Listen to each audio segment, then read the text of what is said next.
Welcome everyone. I am Russ Gardner and I have music the program here at Rowan College of Burlington County. I am super excited today to be here with a number of wonderful artists. Felix Girard, who's a composer, and Kirsten Kunkel, a dramatic soprano, and B. Goodwin. Now, B, you're a multidisciplinary, so director, you writer. flatter me. So I want to let everybody introduce themselves, and then we'll talk a little bit more about what we're getting into here. But for those who are joining us, we have this social distancing recital, which is super cool, and I can't wait to hear everybody talk about it. So why don't we start with Felix? Can you, Felix, introduce yourselves? Tell us about you and what you do. Sure, Russell. Hi, everyone. My name is Felix Girard. I'm a composer and a pianist based in Brooklyn, New York, and I primarily write vocal music in the genres of chamber opera and art song, and my pronouns are he, him, his. Fantastic. How about Kirsten? Hi, everyone. I'm Kirsten Kunkel. I am currently in Clyde, Ohio, but when I recorded this, I was in Wilmington, Delaware. And my life has kind of been upside down recently. I was doing a full-time job and being a full-time mom and also being an artistic director of an opera company. And now I'm focusing more on music and just music. I don't have a full-time job anymore. So now I'm doing a little bit more creatively, and I'm still a full-time mom, so that hasn't gone by the wayside. And yeah, so I've been excited that this year I've been able to kind of spread my wings artistically in ways that I hadn't before. It's fantastic. And finally, B, tell us about you. So in the spirit of 2020, my connection is a little glitchy right now. So if worse comes to worse, I'll shoot Felix a text if I drop off of this and we could figure out how to get me back on. It just sounds a little glitchy. But with that being said, hello, I am B. I am a librettist, a lyricist, and an opera stage director. And my pronouns are she, her, hers. Wonderful. I'm so glad to have you all here today. My connection's a little bit glitchy as well, so I'm hoping that smooths out. So talking about this recital, I have a couple of big questions here, and I think that my first one is for each of you. We'll go right on the line again, Felix, Kirsten, and B. What drew you to this particular career path, and how did you go about pursuing it? We all have these distinctly different artistic directions, and I know our students would love to hear about kind of what led you here. And Well, so Russell, I can't imagine a time I never had music in my life in some way or another. I've been playing piano and composing since I was 5, and I was also involved in ballet, and that was really important to me. And when I was in 5th grade, I saw the opera Marriage of Figaro at a local opera company, and I got bit by the opera bug at that point. So I then, spent many days at my teacher's house, like studying scores, listening to recordings, and really just learning the language and the tools of the genre and writing for the classical voice. I then wrote my first opera when I was 15, and that's kind of my opera that like no one will ever see except my mom, who probably keeps it at her house, which is where it'll stay. Then from there, I did my undergraduate education at Marlborough College in Vermont. I wanted to do liberal arts in addition to music, and it's a self-designed curriculum school. So I designed a curriculum where I would produce a chamber opera, my second opera, On the Fall of the House of Usher of Edgar Allan Poe. And through that production and the grants I got, I was able to connect with B. Goodwin. And that was the first show we did together 5 years ago, almost at this point, which is kind of insane. It's been that long. And from there, we did the show in Vermont at the college, and then we took it to the Dementia Center off Broadway in New York, and had sold out shows there, and they went really well. And I then did my master's at Brooklyn College. I just finished last year. And since then, I focused my niche on doing the chamber operas that I started doing in my undergrad, and then also started collaborating with B not only as a director, but also as a librettist on several operas and song cycles. And from there, we created a body of work. We always refer to our work, whether I've written it or she's written it, as our work together, since we are very much a team. And we came to that place where we had this, and that's where Kirsten came in, and we were connected over social media. And the rest is, as they say, history. I love it. I love it. That's it's such an interesting story. I love that your first opera was The Marriage of Figaro. I mean, talk about a huge first opera. It's a great opera. It's a great introduction to everything you need to love about the form. Yeah, it's kind of amazing. It's I tell a lot of my students that it's a great first opera, but it's a long first opera. Very long. I love it. I love the piece though. Wonderful. And it's so cool to hear about how you met and how you collaborated. So next up, Kirsten, why don't you tell us about kind of your journey to how in the world did you become a classical singer? I will try to do this as quickly as possible. I've been around a little bit longer than the other two have, so I've got another 10 years. 15 maybe on Felix, I think.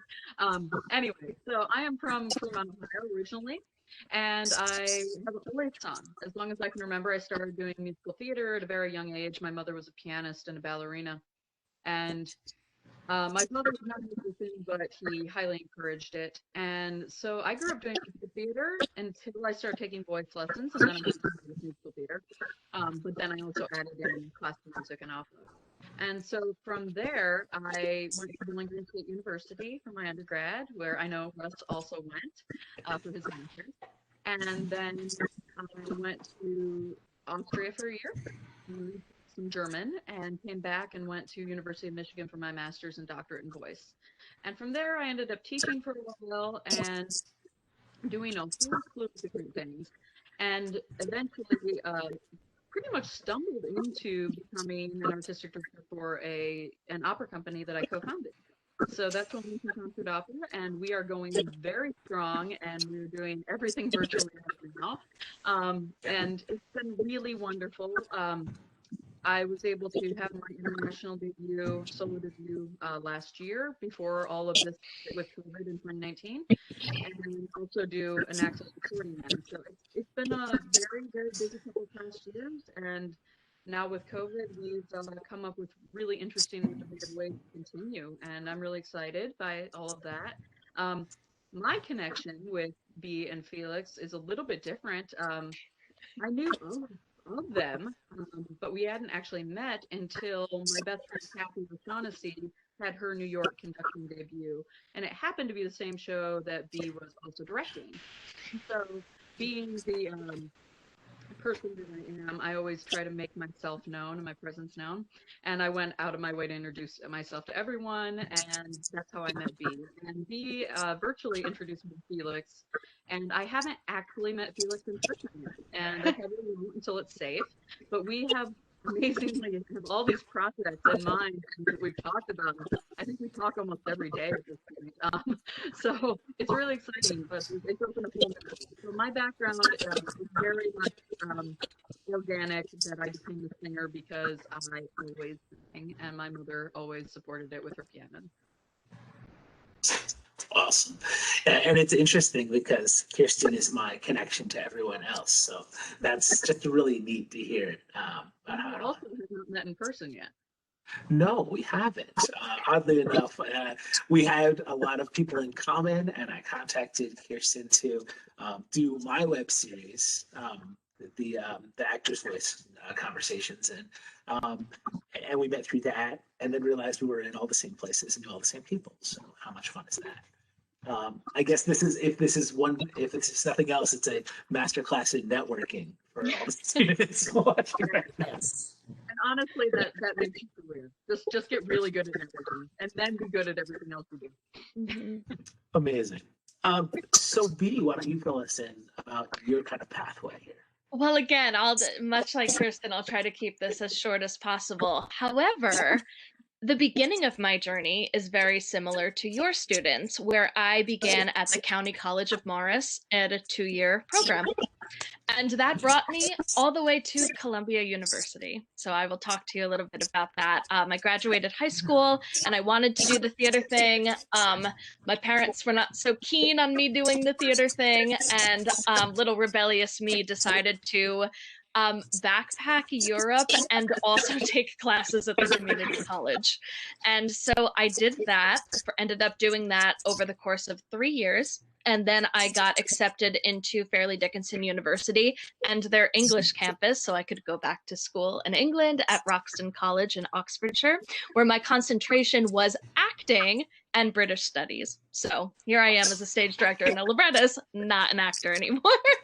After I finished up my bachelor's, I was then accepted into a program at Columbia where I was an actor for their 8 directing majors. So their MFA directors hire a pool of actors to come in and do all of their assignments with them and Anne Bogart, one of my directorial heroes.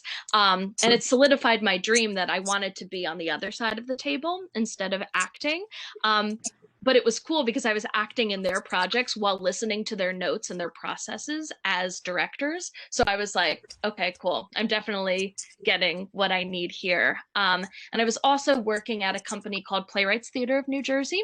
And I had 2 jobs there, one to act in different playwrights materials. And also I was a teaching artist. So I was teaching children how to write plays. So that like really gave me a distilled version of what a good arc looks like and what and how to simplify a story and then put layers of complication atop of that. So that really informed and solidified my love for language, and that is how I discovered that I wanted to become a librettist. At that point in my life, I didn't even know what a librettist was, nor had I even seen an opera yet. So when Felix and I had been working together on Fall of the House of Usher, I had mentioned that I wrote plays and that I had a play coming up, which Felix came all the way out to New Jersey to come and support. And we had then discovered, let's do a song cycle together. Let's do something small and manageable. Like I clearly could write a play. How do I take that and bring that over into the operatic formula, the language and whatnot? And from that song cycle, many, many, many more came from it. So that's my journey and my story. It's pretty fantastic. I have to say, for anyone who's watching and isn't familiar with some of these terms, song cycles, are just series of poems, right? They're kind of a narrative thread or a thematic thread throughout that are then linked musically. So you're writing text while Felix is writing melodic and harmonic material to kind of cohesively tell that story. And again, I know you all know that. It's more for our audience who might not. And then, when we step into opera, you have these large scale stories that are effectively plays that are completely sung through. And that's a pretty incredible thing, which is, Kirsten's wheelhouse. So I want to hear more about Treasure Chest, which is the project we're talking about here today, right? We have this title. I'm curious how it came about. Did it start with text? Did it start with a musical idea? Like, how did these things work for you? So basically, it started off. Kirsten's opera company, Wilmington Concert Opera, has a Friends and Fans submission, and she was interested in singing one of my songs with B. And she sang an art song called Bobbing for Apples. And that was a very fun, sensual tango. And she really enjoyed it. And I have sort of been on a writing binge this year since I can't go outside. I've written over 50, 60 art songs and several operas. And I had these materials and a lot of music for soprano. So I asked Kirsten to do bobbing and also 2 other songs that I wrote with B called I the Dead Sea and Untitled. And then I had a set of songs that I wrote the text for because I also write text in addition to music for some projects. And that song cycle is called Obads, which is meant for morning time songs that you sing to a lover. And I thought all these songs would work together quite nicely on a little cocktail hour program, if you will. And Kirsten obliged graciously. And I've been doing a lot of these things since March where, in light of the canceled concerts and accepting that, I was determined to find a way to still make music and still, have some kind of artistic outlet while still being safe. And throughout my series, which I began in March, I've been figuring out how to do things in a socially distant manner. And with several of my colleagues, such as Allison Gift, another mutual friend of all three of ours. And through that, I started a web series on my YouTube for live streams, different things. I have a Messiah debuting tomorrow. So we're figuring out how to do all these projects. And with Kirsten's project, I wanted to do one of the art songs celebrating mine and B's work and do a shorter program and kind of just share those songs in a different environment, because I think this is the time for us to connect with as many artists as we can and to spread the kind of positive reinforcement of the performance of music. That's really cool. So it started off for you not necessarily as a cycle, but as a couple of songs that did thematically link, and then you put them together. Yeah, it's a program. Yeah, they're all separate songs. Yeah, I've started. I have enough music at this point where I started last year programming all concerts of all my music, and it's so cool. Like I finally enough music to do that. Like I didn't. Yeah. So last year I had a 30th birthday, and Felix made a concert for me that began with the first songs that I had staged of his and Usher that went through the first song that we wrote together and a bunch of like our journey, and it was like so beautiful. So I'm so thankful that we have this body of work together, and I adore Felix's music that he writes in sets of his own poetry or of poetry in the public domain, because that is our struggle. And so yeah, it's really, really cool. But I had written these poems before, and I loved his selection of all 6 of these materials. I think they fit so well together. My part in this digitally is just like being able to available to answer questions and help with intention work and song interpretation of my lyrics. I have to delve sometimes like really far back to get in that headspace. But I think females and their experiences and points of view need to be shared more so through classical music. There's just this like throbbing absence of it all. And I'm thrilled that people like Kirsten are the pioneers in getting that work out there and portraying it so darned beautifully.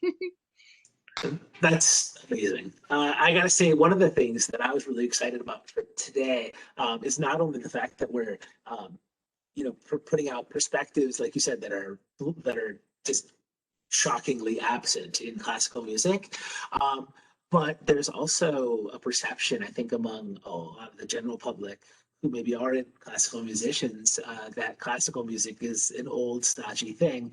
And so I was really excited to get a bunch of younger people on screen and say, no, people are still writing classical music. It doesn't just mean, Mozart and Brahms. It's something that Felix is writing every day.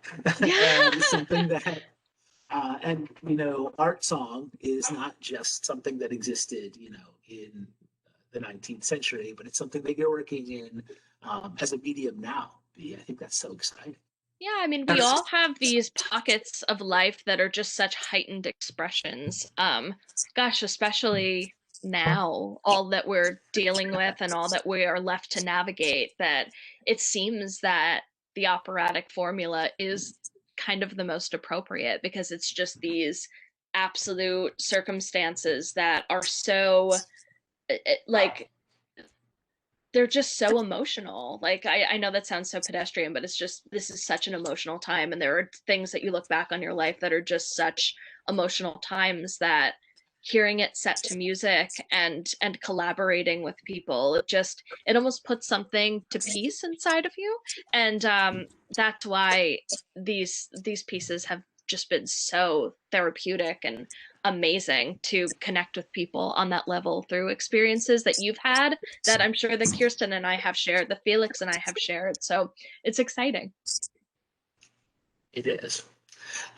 So Kirsten, for you as a singer, because you obviously connected with something in Bobbing, which was the original piece that kind of prompted this, from what I understand, what drew you to that song in particular that made you want to pick this up? I kind of want to talk about the process and of all of this too. So the reason I chose that one specifically, of the ones that Felix initially sent me, is because I specifically wanted to do something that was on B's texts. He had sent me a number of pieces, but that one, I mean, I love a tango. I mean, who doesn't love a tango? But also, I'm pretty straight laced. You know, I'm the good girl. I grew up Catholic, good girl, you know, all that stuff. And so here all of a sudden is a very sensual tango, and it's written by a woman with text and this beautiful, beautiful melody. And I thought, well, you know what? We have this thing with Wilmington Concert Opera where we try to keep it family friendly. This is probably pushing the envelope as far as we would want to push it, but it's still within the realm of what we can get away with. And so I thought, okay, yes, because I want women's voices to be heard. I want women's voices to be okay with being sensual, with being able to talk about things like sex and have the poetry be incredibly beautiful behind it, because it's not done a lot. It's just simply not done a lot. And I want to be one of the people to bring that forward. So that was important to me, for that piece specifically. So once we did that, and I recorded that from my bedroom, it was very sexy. If you want to see it, it's on Wilmington Concert Opera's page. You can just look up my name and Bobbing for Apples, and it'll pop up. But if you then when these other songs were brought to me, and this idea for this entire concert, Felix recorded the songs for me on the piano. And then at that point, I remember texting B quite a bit to say, tell me what you're going for this song. What were you thinking? What was your thought process? Where were you in this? And I know for a fact that some of my interpretations were not how she wrote them. That wasn't her intent when she wrote them. And I asked both of them, are you okay with that? Are you okay with me taking that ball and just running? And they both were like, yeah, do it, do it, do it. And I was so excited by that, because so often you're in a situation where you can bring your ideas to the table, but often a director will say, well, that's not my vision, so let's do what I want to do. And with art song, you have that availability that you can kind of go for it. You don't have to worry so much about a director's vision per se. You can really kind of just branch out with what you bring to the table on your own. And I think this is a fabulous, wonderful time for chamber music and art songs specifically, because it's a chance to collaborate without a whole lot of technology issues behind them. You can start bringing this together. You can do them socially distanced. You can do them in a way that still works.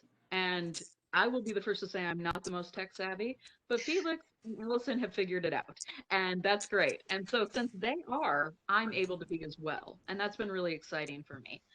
Specifically about Bobby, and I wanted to talk about that because I remember going over in my head 3 or 4 times, you know, just saying, all right, so I've already done the sexy version of this. I want to do something different. So what is more risque than sex? Well, talking about sex to your priest sounds pretty risque. So that's where I went with that for this recording. I went to a confessional.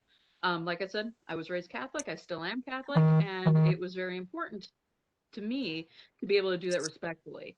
But it was still something that people deal with. People have guilt and they have conflict, and they bring those things to people that they care about and people that they feel can advise them. And to me, that's what bobbing is in this particular version. And I love that I could do the same piece two totally different ways and be and Felix were 100% on board with both versions. And I think that is so cool. And so I was able to make this something that, you know, I was able to make it my own while still representing them. And I think that that is really what this is all about. That's the collaboration. And that's what also is making it art in this weird COVID time that we're in. And I think it's really exciting. So that was my process with this. I know that there were other interpretations too. Like the Dead Sea, I made it kind of a suicidal interpretation. I don't think that was V's intent at all when she wrote it, but we did talk about it quite a bit, and I went my direction, and I think it works. And I really put a lot of thought into all of these things so that I could represent them in a way that I felt was organic and true to a character. Well, that's a huge thing of why I love with Kirsten and that's a big advice to singers that are going to be fresh out of university and collaborating with living artists. It's if you come to me with a vision and a story that is not what I penned on paper, and you have all of these well thought out thoughts and experiences that you're sharing with me, of course I want to see it. Like you don't only have to reproduce what was in my head at that moment over and over and over again. That's not art. That's just reproduction, you know? And when Kirsten is coming to me and saying like, I have this idea and it's informed by this line in the text, and what did you mean by that? Because I'm thinking of this. Like, those are the wonderful conversations that I am blessed enough to have when a singer is so engaged and informed and really has a point of view. And so that's what made this collaboration so spectacular and the first of many. It's fantastic. I remember, Kirsten, you telling me about your kind of change of how you wanted to stage this differently. I remember when you're talking about the cycle, and I think it's such a cool thing with art song. I have to agree with you that you have these perspectives on the text. And when you're working with a living artist, you get to bounce those perspectives off of B and say, hey, this is where I went. What do you think of that? I think that's wonderful. And it's such a joy for me. It's amazing.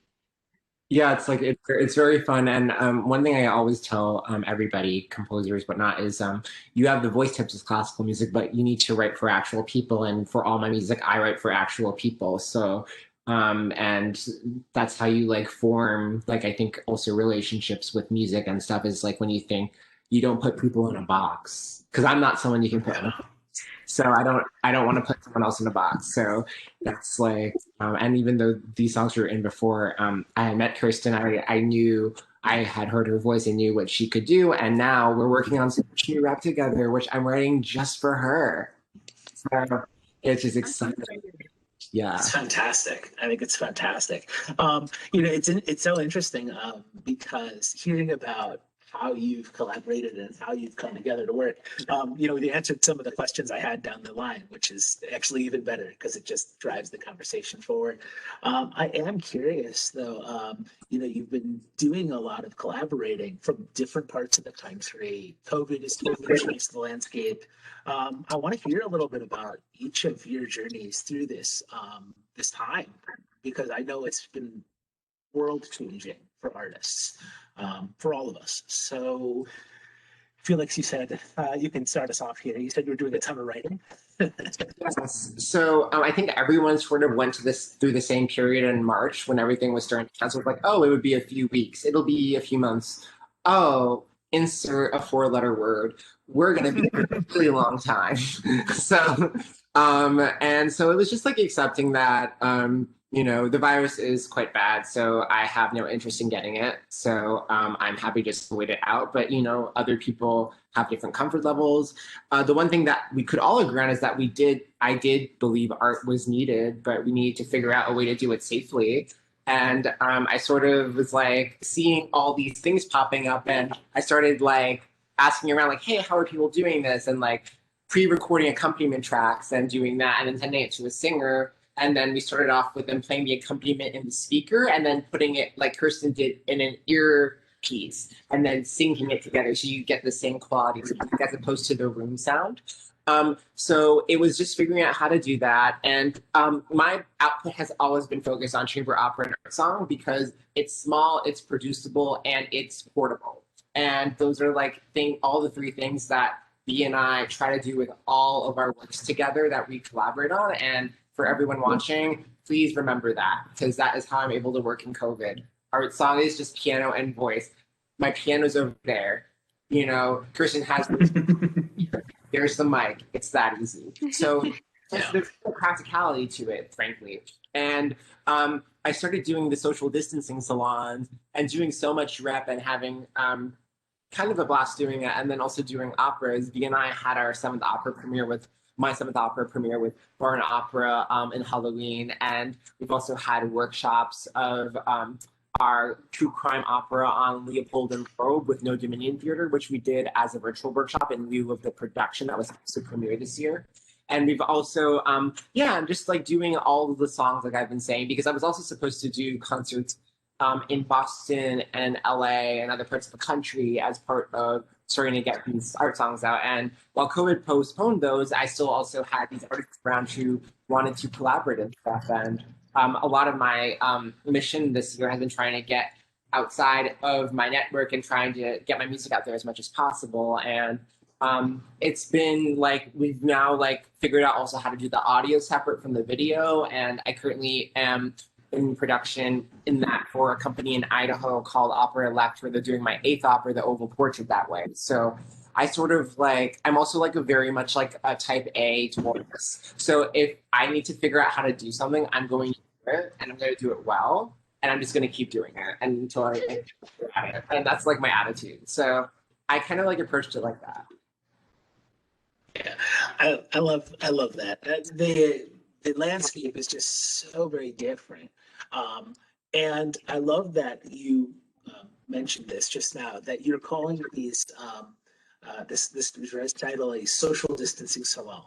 And for those who maybe tuned in and don't know, the salon being that small, intimate concert, right, that often took place in someone's home. Well, now we're not allowed to go into anyone's homes. So now we just bring it that way virtually, right? I love it. I love it. Kirsten, tell us a little bit about you. I know you're running a company during COVID. That's a whole different animal, right? Right. So yeah, we had plans to do galas and operas and your same old thing that we always did. And all of a sudden this was a huge curveball. So early on, we decided that in March we would just go ahead and cancel our fall production. And instead, we were going to try to raise funds for the Delaware Community Foundation by doing an at-home concert with our existing performers that had already performed with us. So that went on for a while. If someone contribute something that they would like to contribute, and we highly encourage further donations as well to help stop the spread of COVID-19. But from there, we decided, okay, well, we need to open this up. We need to do this friends and fans feature. And that's how we ended up doing Bobbing for Apples. But then, in addition, I was like, okay, we need to do something else. We're doing virtual recitals now, where it is people together that are able to perform together safely. Safety is number one priority for us. We're singers. We do not want to get this. We do not want to, even if we live, have the lung damage or anything else. So we understand that. We're administrators, but we're also singers, so we get it. So next up, we have Dido and Aeneas, which Russ is actually part of. So that's very exciting. He'll make his Wilmington Concert Opera debut with that, and it will be a virtual concert style. It's not going to be a virtual concert, but it's going to be produced mostly the same way that Felix just talked about, with the track and the music director and putting it together and routines and making sure it's good before it's recorded, and putting it all together with video editing. So I think that's going to be very exciting. And then we have other things coming up that I can't announce yet because we haven't announced them publicly, but we're working really hard to keep it relevant and keep it steady and keep art coming toward people. For me, I have a lot of things lined up that were indefinitely postponed. I don't know if they will happen or not. I hope they will happen. I've gotten to perform twice during since this all started, and it was like a whole new world just getting to sing with a real pianist again outdoors. It was safe, it was small, and it was amazing because we forget how wonderful it is to collaborate. So I think that when we come out of all of this, we are going to have an incredible appreciation for what gift we are given to actually be able to be in the same room with people again. Um, I think it's going to be a really kind of odd feeling for a while because it's been so jarring to come away from that and try to find a way to create art in any way that we can. So because it's just been so difficult, I think it's going to be quite shocking to our systems to come back to it. I don't know that we'll be doing it as quickly as people think we will. I think it's going to take a while. I think Europe and has tried to make that happen, and it's been a little scary how quickly it's come back. I think the only place that's really been successful at all has been some of the island nations in Asia. So we'll see where things are in a year. But until then, I'm going to create art any way I can. This is very blunt. I think your students might appreciate it. I turned 40 this year. I've been waiting my whole life to turn 40 because I have a big voice. And everyone said, well, you'll be at your peak at 40. So you have about 10 years. I hit 40 with COVID, and I am singing from my bedroom. And that's okay because it's the only way I'm singing. But it hurt for a really long time to know that I had just had another recording come out. I had things lined up. I was starting to have the career I wanted. And all of a sudden, that was just ripped away. So being the person I am, I'm not going to stop. I'm going to find a way to make music happen. And because of people like Felix and you, they're helping me do that. So I highly recommend your students find people that help them create in whatever way is going to be fulfilling to them. That is my best advice for people right now. And I think we're going to have another year or two before it's going to really get back to any semblance of normal. I hope it's It's all very good advice. It's such an interesting dynamic for singers, kind of waiting to mature into that fullness of your voice, right? Because it takes time, and to hit that at such a strange time for live performance. I feel for you there. I do, and I get it. So now, B, you're in a totally different area of the country. Yes. What is your experience been? So my experience, it's kind of been, I'll distill it down and say twofold, as affected me as a librettist and affected me as a stage director. A librettist, as you could probably imagine, is a pretty solitary activity. So like, I'm used to working from home. I was stay at home before it was cool. So I'm used to this. However, two big pieces that I wrote, one was supposed to be going on tour this past year, and then the other is I worked with Felix on Hindsight. And a big part of me was like, I don't want to write another big opera and have 3 then that would go unproduced. Like that would just drive the dagger heart. And I had to start reframing my brain on, okay, once we're starting to come out of our cocoons and go back into the theater, what will be marketable? One-woman shows, micro operas, chamber ensembles, 2 people on stage, maximum 4 people in a pit. I'm just trying to reframe completely how I think about stories and storytelling on what is going to realistically be our lives for at least the next 2 years. Yes, most of us will get a vaccine, but there's still so much financially that these companies will need to recoup from. Safety-wise, audience is going to be like, okay, I got the vaccine. Let me now go to a theater, go skydiving, go do all these things. No, it's probably going to be a very slow process. So it affected me as a librettist psychologically a bit. And then stage directing, a lot of people assume because I am an artisan of the stage that I could start doing like shot lists of how to turn what I've written and what I would stage into a glorified film. And a lot of people are asking me to transform my medium of art into something that's never particularly jazzed me. Like, I've found myself saying a lot, I didn't go into film for a reason. I went into theater. I love Kirsten, the first show that she saw me direct, it was an homage to Commedia dell'arte, and it was just platforms and trunks with a million different props and curtains that were hand painted. Like, that's my aesthetic. I love the old theater practitioners. There's so many people that love experimenting with projections and technology in opera. Like, that's cool for you, not my bag. Now I'm being faced with this, and I'm like, how do I stay true to who I am as an artist while not slowly becoming irrelevant and not doing nothing at all? So yeah, it's been interesting. It has been very interesting. I'm so happy that I live in LA and I live in a house, so I have like space to kind of like work it all out. I have a yard, and that stuff is like really important to me. But yeah, it's weird. It's weird. I get it. It's such an interesting thing, and I know I'm a big theater person. I work in theaters a lot, and I work with singers, and we found ways to do these things. This virtual recital, I was so excited to bring it here to RCBC because we have lost some things. We've lost that ability to make music together in the same place. We canceled our spring show, right? At first it was postponed, like Felix said, like, oh yeah, we don't know how long this is going to be. Hopefully it's temporary. And that postponement has turned into a longer term thing.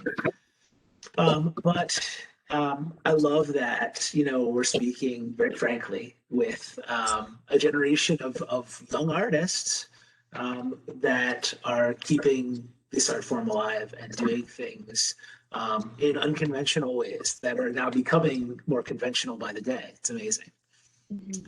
So it's a pretty incredible stuff. Going down my checklist here, things I wanted to ask you. Felix and B, going back into the recital itself, can you tell us a little bit about each song? Just kind of a brief overview of what it is we're listening to.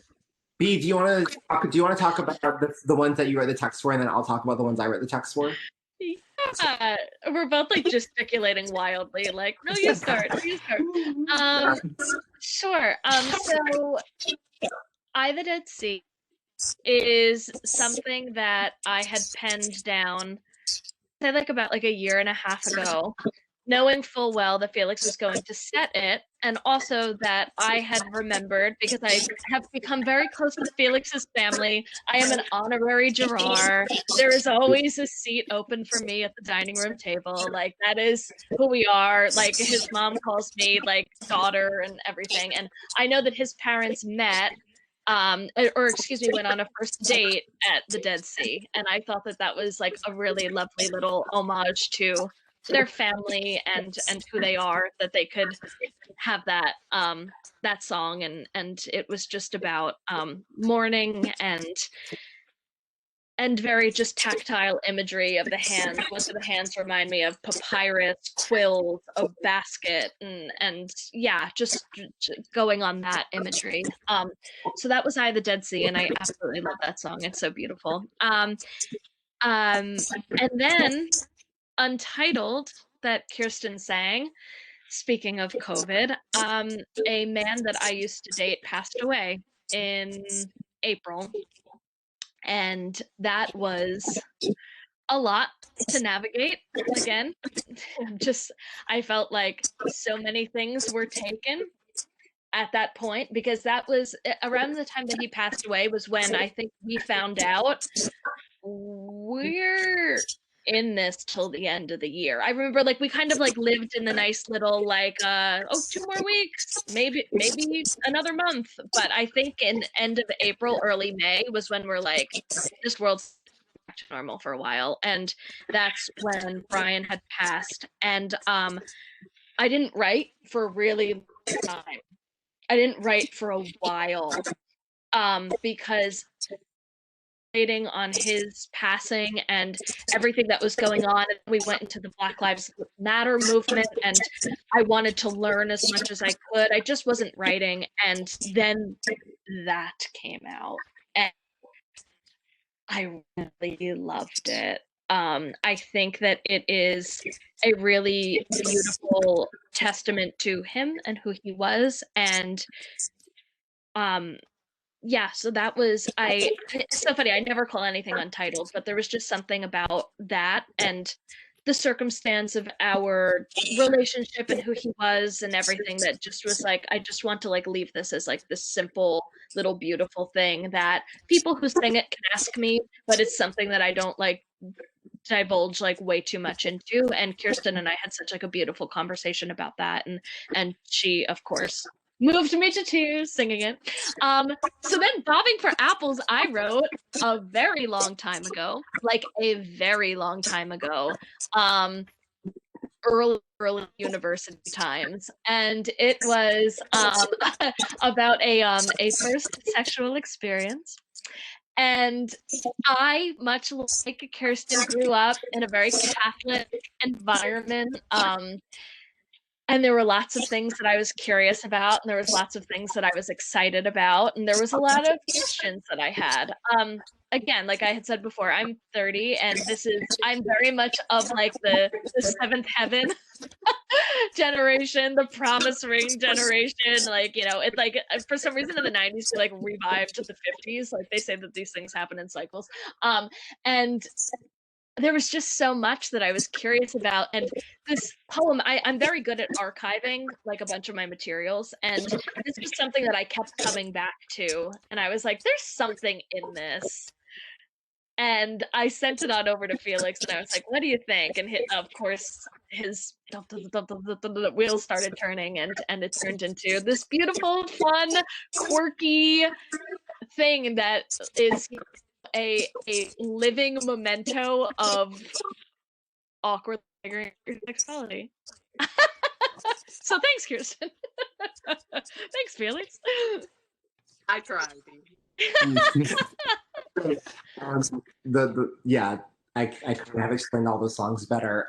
Then the last set on the concert is called Aubades, and as I said earlier in this discussion, that's French title for songs you sing to a lover at daybreaking, at morning, at dawn. And the real motivation behind writing these three songs is, as you can tell, there's a lot of dark stuff we write about, and I'm like the queen of Debbie Downers. So I like literally, and I was starting to do these song programs, and I was thinking to myself, oh my God, these are really freaking sad. So I want to have a cycle, not to make it frothy or not from a place of like artificial lightness. I wanted just to have a song cycle that was more optimistic, you know, like, oh my God, I'm not gonna die, that kind of thing. So I wanted to also draw on some different influences. And so these three songs I wrote together, kind of about romantic dalliances, kind of inspired by that, but also inspired by just a feeling. This is before the pandemic. I thought 2020 was going to be my happy year where I was going to do all this stuff. I was going to smile at my headshots and, you know, do I'd never done before. And it definitely did not turn out that way. But, you know, a girl can dream, and that I was dreaming back in January. So. And so the first one is called Sometimes Green, and it was inspired by someone who told me that their iris changes color in the sunlight, and I used that as a metaphor and kind of ran with it for a very like romantic song, because I usually don't explore that part of a relationship, and that was really fun for me to kind of put on that headspace of having something that was optimistic and looking forward to something, and kind of because that's a mood. I'm always interested in exploring different moods, and that song was really I'm inspired by that. And I'm also wearing green right now. I'm always repping my songs. So that was actually intentional. The second is called Adia. And it is another nocturnal love song. No, not nocturnal, excuse me. Daytime love song that is inspired by Satie's Gymnopédies. And I really drew on the influence of that for the music to a degree I've never have before. It was really fun to really explore French influences. I'm starting to actually write music in French. And so this was one of those stepping stones. And then the last song is actually one of my favorite songs I've ever written. It's called Calm. And it's talking about how you find calmness on a rocky shore. And I've always loved marine biology.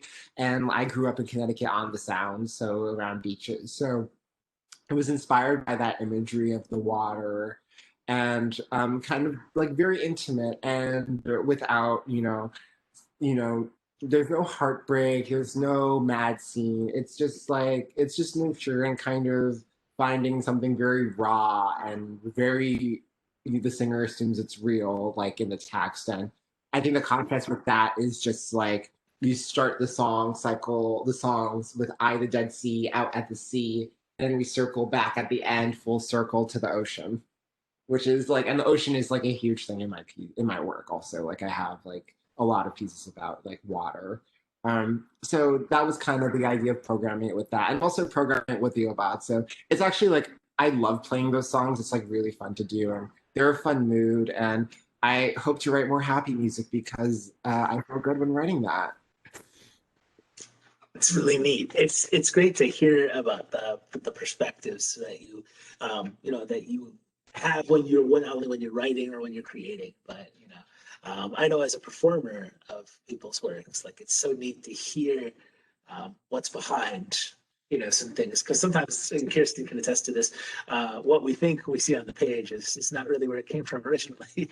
Well, yeah, like Kirsten like messaged me and was like, tell me about like this eye imagery. And I said, I was like, you know what, girl, like I use eye imagery a lot because not everyone knows this, but when I was younger, my father had cancer and had his eye taken out. Like he lost his eye to multiple melanoma.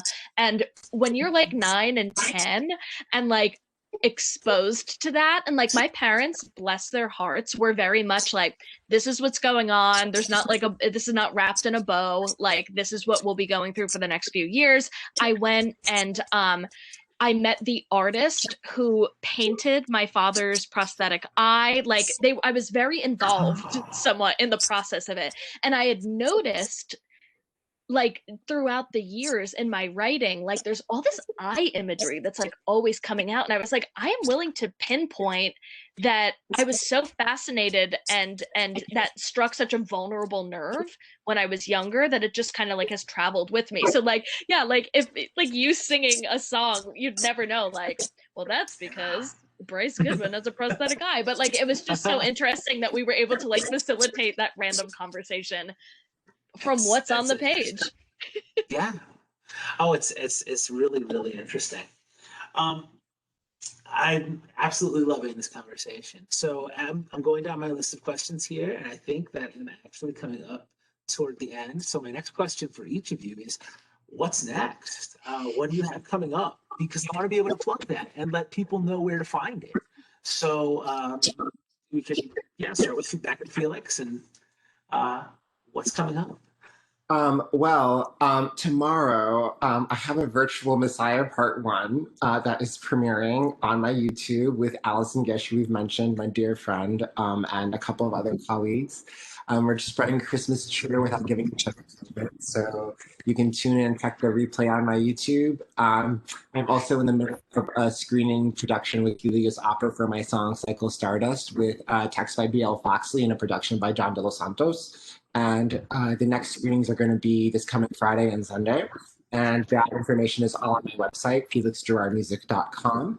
I also am currently working on a live stream with Beef next month for two new song cycles called French Kisses for mezzo soprano, which our dear friend Nicole Bittlingmeyer will be presenting, and then my friend Don Cataclydis will be doing Flatbush folk songs for tenor, which we wrote with a couple of other friends the text for.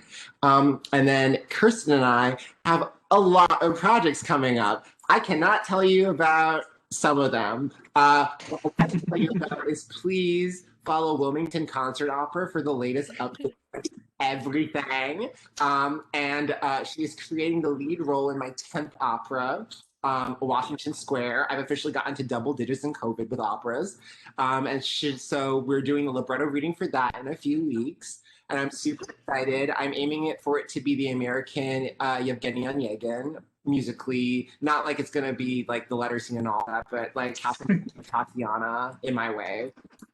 So trying to aim for that. Hashtag goals, because what else am I gonna do?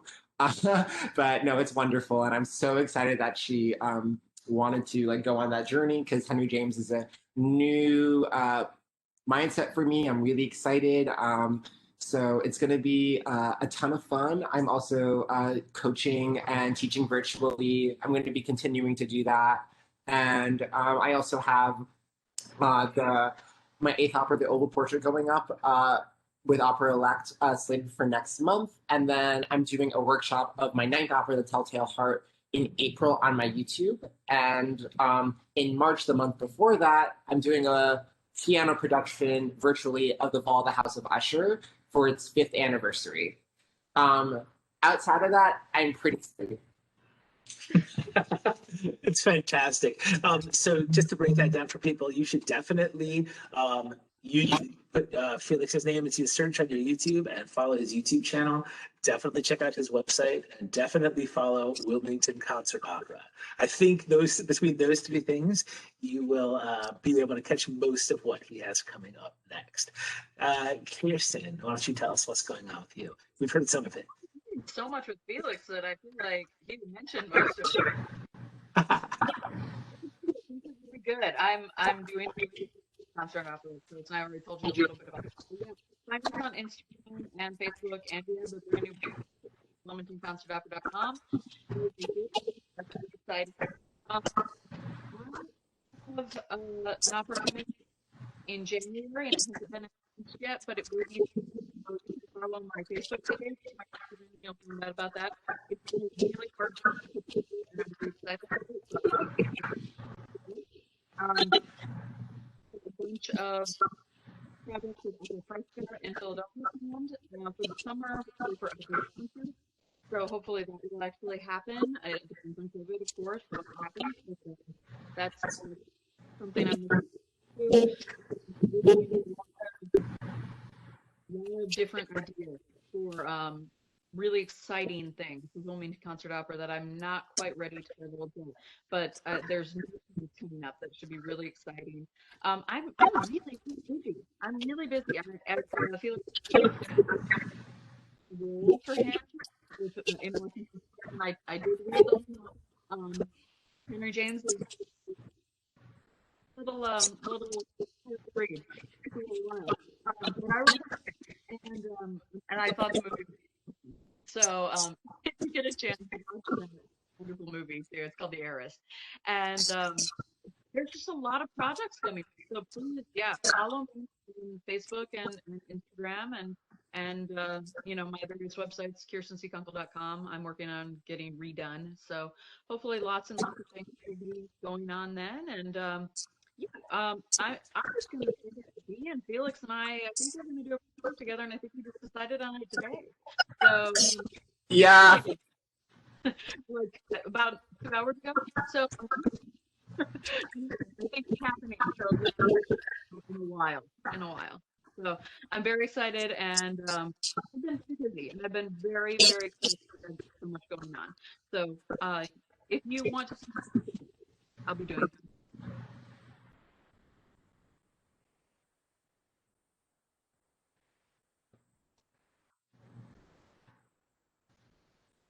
Russell, I think you're muted. Yeah, I think we lost you. His mic is muted. Indeed, it was. There we Sorry. go. I was trying to negate WebEx was glitching a little bit. I was saying, Kirsten, if any of that doesn't come out clear on the recording, I'll make sure we put the links to some of that stuff because you have a lot of really exciting things coming up. Very, very cool. And how about you, B? So, something that I've been working on,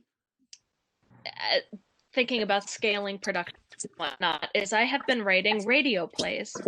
And I have one fully recorded that is going to be dropping soon. It's called Home. It is an adaptation of Charlotte Perkins Gilman's essay, The Home, Its Work and Influence, which was written during the tuberculosis scare. And it's about how women have been striving for so long to get out of the home, and now they're locked back in. And I did a theatrical adaptation of that with composer Whitney George. And I just finished my second radio play called The Axeman, which is about the notorious Axeman killer of New Orleans, which was he went on his killing streak during the Spanish flu of 1919 when everyone was locked inside. So if you see a theme, it is there. So Whitney is setting that right now as we all speak. And an opera that I had spoke a little bit about before that was supposed to go on a tour is called Exposure, and it got picked up by a film company called Frisian Films, and we are working on completely conditioning my libretto into a screenplay, and once safe, the whole thing is completely audio recorded. All 4 people involved were in 4 different houses, and we got it mixed and mastered, and it's all one big old track together. And our next job ahead is conditioning the entire libretto, so it will be filmed when our sopranos, Sarah Lynn Yoder and Elise Kasich, it's safe for them to be together in the same room. And the composer on that is Daniel Felsenfeld. So yeah, I have some things coming up that are like, it's slowly but surely getting together, and we'll see when hindsight is going to be safe to be put on. And yeah, but follow me on, I'm redoing my website as well, like Kirsten, but on social media, I am quite the social butterfly, at BE_Goodwin. That's my handle. Gotcha. Well, we will definitely, everyone make sure you follow all 3 of these fabulous artists because we have wonderful things going on. And thank you, everyone who's been able to join us for this conversation today. I really hope that you watch and enjoy the recital and then that you rewind it and watch it again. It's just great. I have been watching it myself quite a bit, and I am excited to attach this talk to the video and put it out through RCBC and our CBC Music Department. Thank you all so much for joining me today. It's been a pleasure. Thanks for having us. Yes. Great. Bye, everyone.